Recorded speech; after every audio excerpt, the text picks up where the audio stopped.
Among the thousands of islands in the Philippines is a fishing village, a tropical paradise of coral reefs and sandy beaches called Apo Island. The Philippines coral reef fishery is one of the world's most important fisheries.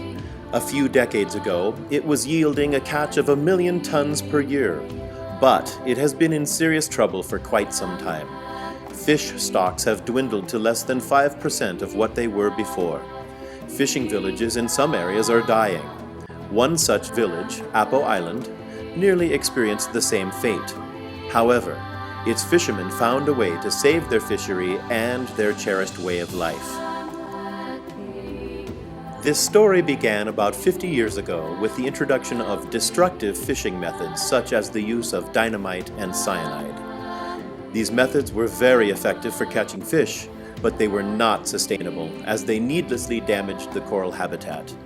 The fishery descended into a slow but unrelenting vicious cycle, leading from habitat destruction and overfishing to dwindling fish stocks, which in turn forced fishermen to intensify their use of destructive fishing methods to catch anything at all. Apo Island fishermen, like so many others, had to travel farther from their village, work longer hours searching for places that still had enough fish, use harmful fishing methods to catch as many fish as they could, and ignore the future health of the fishery. Sometimes a fisherman would catch only 1 or 2 small fish in a day, or perhaps none at all. The Philippine government reacted with laws banning destructive fishing, but the laws were not enforceable and therefore did little to solve the problem. It seemed impossible to escape this downward spiral, but in 1980, Dr. Angel Alcala, a marine scientist at nearby Suleiman University, began a 2-year dialogue with Apo Island fishermen. They discussed what was happening to their island, in particular the reef ecosystem that surrounded the island to a distance of 500 meters from the shore. And Alcala took some of the fishermen to an uninhabited island where he had protected several hundred meters of coral reef from fishing for several years.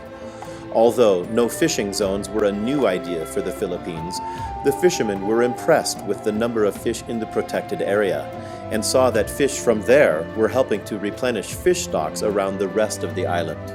This example convinced the fishermen to try it for themselves.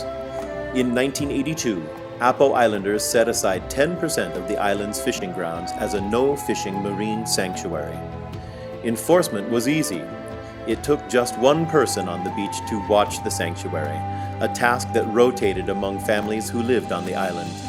Within 3 years, their patience had paid off. The sanctuary was overflowing with fish. Fishing near the edge of the sanctuary was far better than before. Most importantly, Apo Islanders were so inspired by their sanctuary that they decided to do something about the rest of the island's fishing grounds. The island community decided to continue the rule of no fishing in the sanctuary and enacted 2 new rules for the fishing grounds around the island outside the sanctuary. 1. Fishing there was limited to only Apo Island residents, and 2. No destructive fishing methods were allowed. Although these rules were necessary for an effective marine reserve, there were obstacles. The exclusion of other island fishermen was not easily accepted by the Philippine government, so only after serious negotiations were islanders allowed to move ahead with these bold actions. The fishermen returned to traditional fishing methods such as hook and line, fish traps, and large mesh gill nets. And for enforcement, Apo fishermen created a marine guard consisting of local volunteers.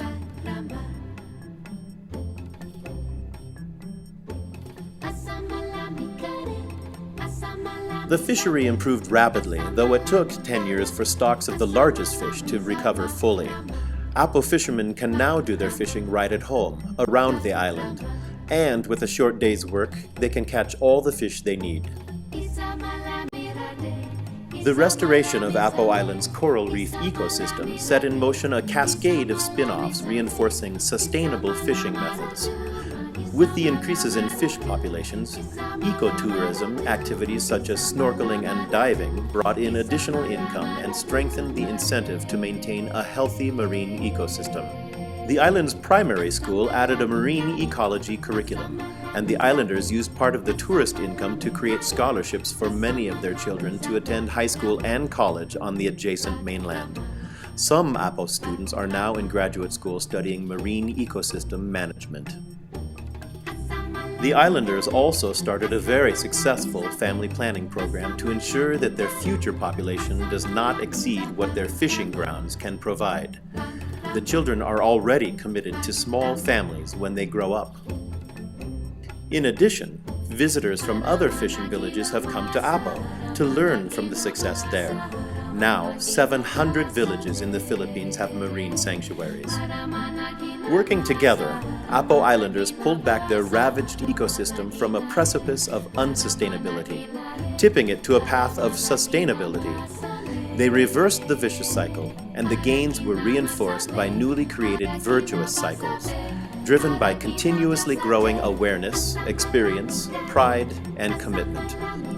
The islanders care deeply about the future of the fishery, because it is theirs, and they now have the knowledge and tools to reap its bounty with confidence.